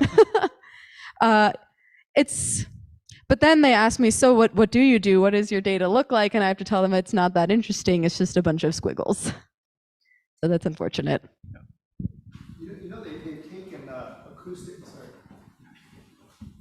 They've taken acoustic. They've taken someone took acoustic data from the cosmic microwave background that are like extremely long wavelengths, like 31 light years long, obviously way beyond the range of human hearing, but they've like transliterated them or transposed them, whatever, into audible sounds and composed works so you can listen to the radio waves coming from cosmic microwave background. And I listened to this at the 100-inch telescope. They optimized the dome there and played this, and it sounds exactly like you would think it would sound. Very spooky and ethereal, and sounds like the universe, in its infancy. So if you ever get a chance to find that or listen to that, it's interesting.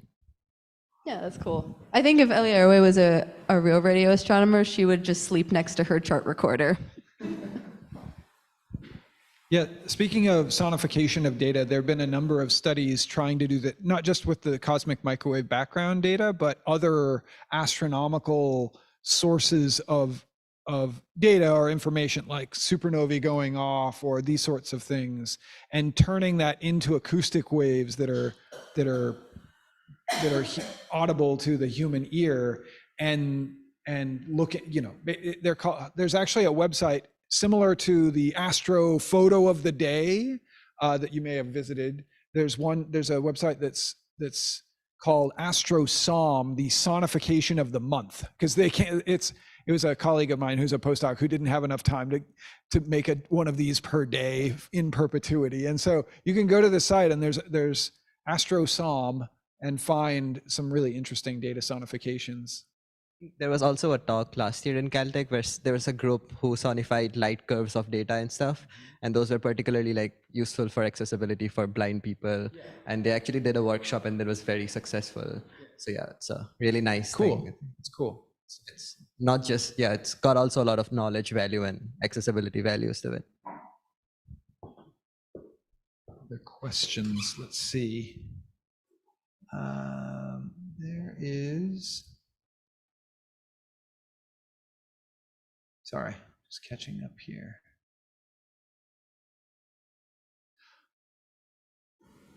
I've been told that as matter falls toward the event horizon of a black hole, that time slows down and the matter is never actually seen to cross the event horizon from the outside universe. Is this true? And like, what's the deal, basically? Who wants to talk about relativistic time dilation and such?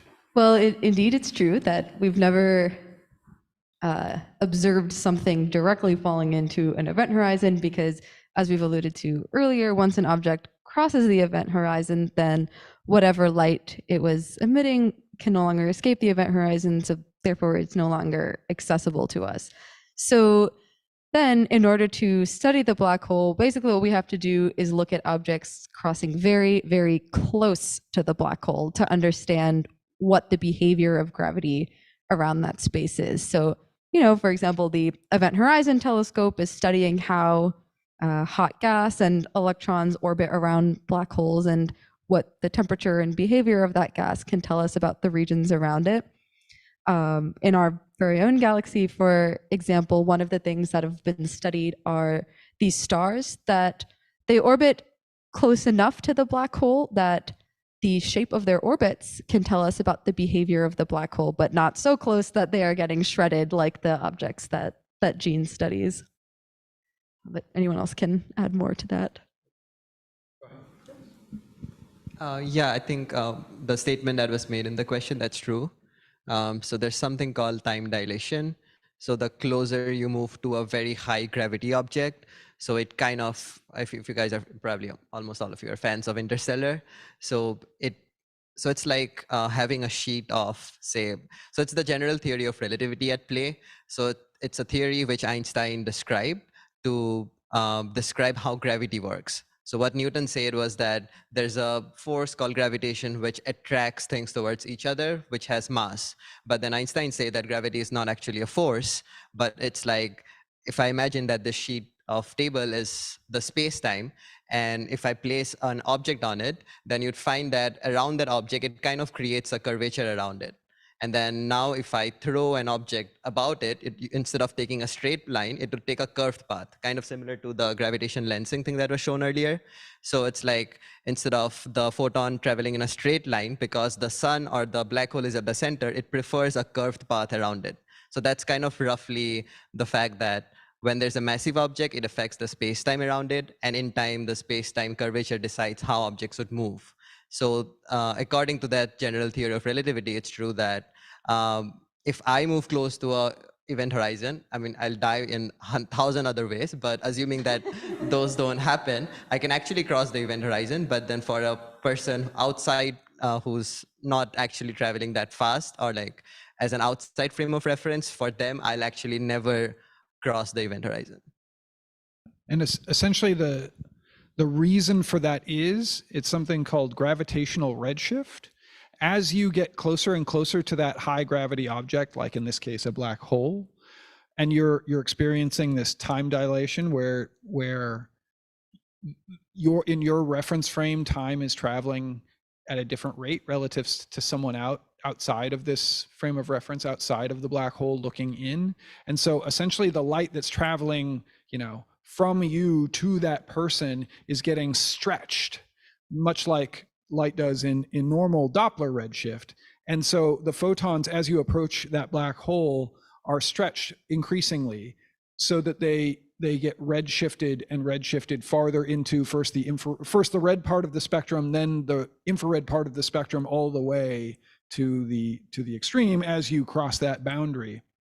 And so this outside observer would essentially see the photons that are scattered off of you traveling to them, getting redder and redder and redder. So it isn't that, and then eventually the last kind of image they see of you is you along the event horizon redshifted into the radio or the far wavelengths part of the spectrum. So it's a weird, counterintuitive, a lot of relativity stuff is very counterintuitive for how this stuff behaves, but yeah, but it works. It works. It describes the universe pretty well. I guess the new hot thing right now is like AI. Are you guys like using AI? You think it's a useful tool, or you think it's kind of like a fad, like it'll like kind of die within the next 10 years or so? Who's using Chat GPT in their research? I personally haven't used it that much. I find that a lot of times when I've tried to use it, it just gives me some correct stuff and some incorrect stuff, and I can't tell the difference between what's correct and what's incorrect because it just basically speaks with authority on all the stuff it's giving me. It's like if I asked you a question, give me the first 10 presidents of the United States, and you said George Washington, Donald Trump, and Teddy Roosevelt, and you go through and you're like, oh, he said it with authority. It sounded like he was speaking the truth throughout that. And then I go look it up and I'm like, he was just telling me total BS. Like a few of those were correct and a few of those were incorrect. So it's problematic, I think, in many ways, because if people treat it like it's the gospel truth, they're going to get in trouble because it's not necessarily giving you true statements. I think if you can use it in ways that don't rely on the accuracy of those statements actually being true, it's very beneficial. Like if you ask it to, I've heard people using it in writing papers where maybe you wrote a sentence in a paper that you want to submit to a journal, a scientific paper, and it just, that sentence sounds a little weird. So you want to paraphrase it. You can ask ChatGPT to give me 10 paraphrasals of that sentence that I just gave to you. And then it gives you different versions of it. And it's like, oh, okay, I like the fourth one. I'll use that in my paper. But you can immediately verify whether or not the statement that it's giving you is correct or not. So you don't have to worry about this veracity problem. But in many ways, it's problematic. I think it'll improve, but I don't know. Sorry, Yep. I'm just yapping. No. Personally, I feel AI and machine learning would be a huge thing in astronomy. It already is. So I think there was one question which asked, like, how do you handle all the square kilometer array data? How do you handle all these big, huge surveys that are coming up? So they would be so for example, right now, something like the Zwicky Transient Facility and the existing facilities discover 100 supernovae every night. Not as nearby as the one last week, but then they do discover like hundreds of supernovae every night. And then there would be newer facilities which would come up, which would increase that to thousands per night. And then there would be all kinds of different transients with all these huge surveys that are coming up that would give you science objects in 10,000s per night and all. And it's not possible as a human to go through all of them. So you'd need some kind of machine learning, some kind of artificial intelligence to go through all those data and then do some of the work that's being done manually right now. And so that you can then look at which are the interesting ones, which are the outliers. But yeah, I think like astronomy is moving at a scale where it's just not possible to do everything manually. And then I think AI would be a big, big part.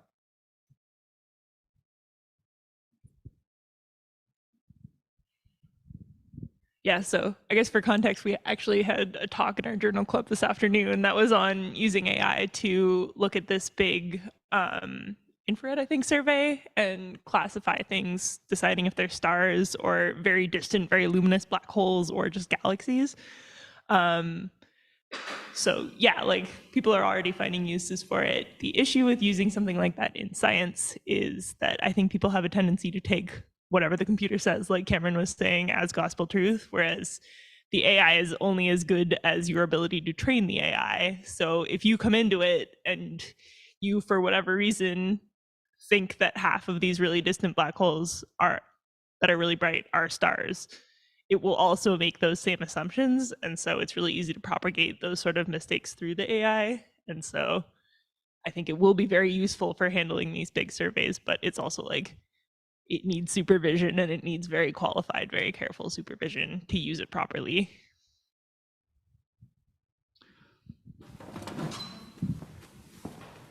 Question.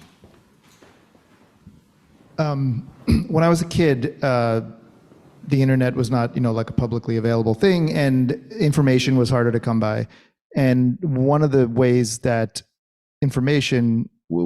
were trying to get information, was using the radio, because like if you're following your team in the pennant race in baseball, for example, you could tune in especially at night, and you might get the radio station from, I lived in New York, you might get the radio station from St. Louis that was broadcasting St. Louis Cardinals games, and you could get it at night, but you couldn't get it during the day. So my question is, why do radio waves travel differently in the atmosphere at night? And are there any implications from whatever the answer to that question is for astronomy? Like, is observing radio waves at night sometimes beneficial in an astronomical context? This is great. Great question. Hard, challenging question. The short answer is the ionosphere, which is the upper, well, I'm not the radio. You guys talk. I talk too much as it is. So like Cameron said, the answer is the ionosphere, which is basically this layer of the Earth's surface that has a bunch of charged particles in it. And at night, it is at a different elevation than it is during the day. So I think the height of the ionosphere is what sets like when you can listen to different frequencies of radio. But this only works for like very low frequency radio signals. So this is like megahertz, like low megahertz. AM radio, basically, yeah. And the way it works is the signal isn't traveling directly from you or directly from St. Louis to New York in a straight line. It's being propagated up from the radio station, but then it's being reflected back down through the ionosphere and to your radio in New York. So that's why we can listen to the radio at these frequencies, but it's actually why we can't really do observations of astronomical sources at those frequencies, is because if there is light from stars being produced at the same wavelength as your AM radio, it's getting blocked by the ionosphere, so it's not making it down to Earth. So this would be an example of why people might want to put telescopes on the far side of the moon, is to catch radio waves from astronomical sources in that regime. And then the question of observing during day and night. So for the bands that astronomers are able to observe at, typically, so when you think of an optical telescope, like we can't see the stars during the day because the sun is so bright and it's like reflecting off the atmosphere and filling up the whole sky. But for radio waves, we actually don't really have that problem. Like if it's a clear day, then light scattering from the sun is not in radio wavelengths, and so we don't worry about the radio sky being washed out by the sun. So our radio telescopes, as long as it's not cloudy, can observe both during the day and the night. So I think this problem of day versus night is only an issue for those that are trying to use the ionosphere to reflect their radio signals out to different stations. I think we've got time for one more question. And there was a short and simple question, but not a short and simple answer, and that is, which came first, stars or black holes? I like this. I like this. Take that one. Because it's a little bit complicated, I think. Yeah. We can all chime in as we. Let's not start with me because I'll talk forever. So I guess it partly depends on what type of black hole you're talking exactly. about. So as I mentioned before, for supermassive black holes, we don't know where they come from. They could have just come from giant balls of gas that collapsed directly to a black hole. They could also have come from early stars exploding and dying and forming a black hole, and then those little black holes merging. So it could be either. The star could have come first or the black hole could have come first. We don't really know. For the little ones, it was probably a star and then a black hole. For the really big ones, it's unclear. Yeah, the only thing I'd add is, so people have, I agree with everything Gene said. There are different kinds of black holes that exist out there, the supermassive ones, the stellar mass ones. Yeah, certainly the stellar mass ones probably came from a star. The supermassive ones, maybe, but there was probably some other formation mechanism for those really massive black holes that we don't yet understand, because we're seeing them now with the James Webb Space Telescope. We're seeing indications of supermassive black hole activity as far away as redshift 11. There was a paper out this week about redshift 11 in a galaxy that, until James Webb, was the farthest, earliest galaxy that we've, farthest away that we've detected.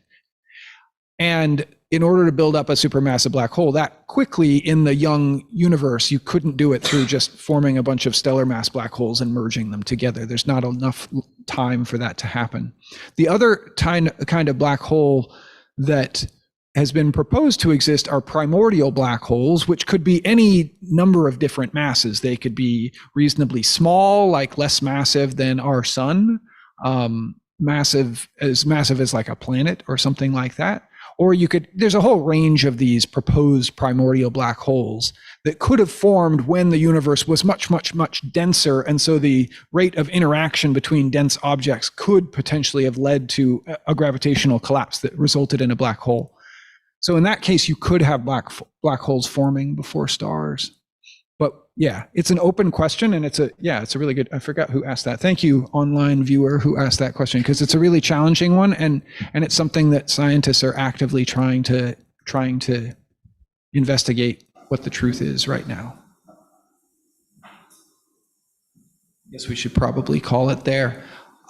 Thank you everyone for sticking around. Thank you, online audience, for all the wonderful questions and the interactions that we've had tonight.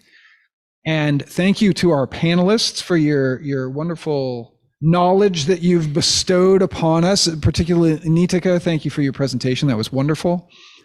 A quick reminder that our next event will be, I think, Friday, either June 22nd or 23rd. I forget which.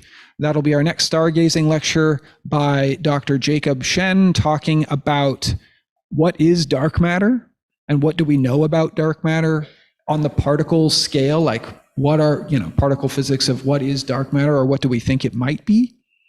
And hopefully we'll have better weather and we'll be able to, maybe the supernova will still be bright enough to be able to see from here. And our next Astronomy on Tap event will be 2 weeks from this coming Monday on June 12th, featuring talks by the director of the NASA Jet Propulsion Laboratory, Dr. Lori Leshin, talking about the Mars return mission, bringing Mars back to Earth, as well as Professor Mike Brown, aka Pluto Killer, talking about, well, a little bit, I know he's going to throw some shade on Pluto because he always does, and he's going to talk about the search for Planet 9, this hypothesized planet in the outer solar system that's quite massive, on the order of Uranus or Neptune. So definitely check that out if you get the opportunity. And I think that's it. Thank you all.